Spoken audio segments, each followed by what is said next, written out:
Ndoa zetu nyingi zinavunjika kwa sababu tunapenda vitu ambavyo hatujui nyuma yake kuna nini.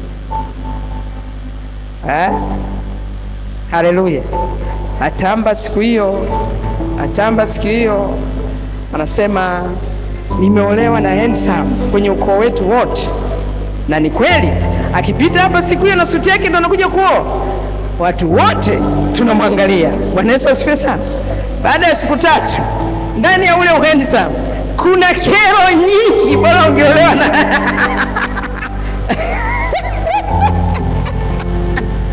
haleluya, bora ungeolewa na mpumbavu mmoja hivi barabarani, pengine ungeweza kuzirekebisha.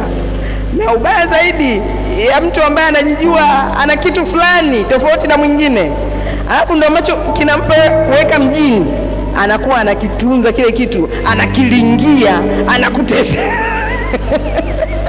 Hata ukijaribu kumwambia anakwambia si ulinikuta nacho. Haleluya.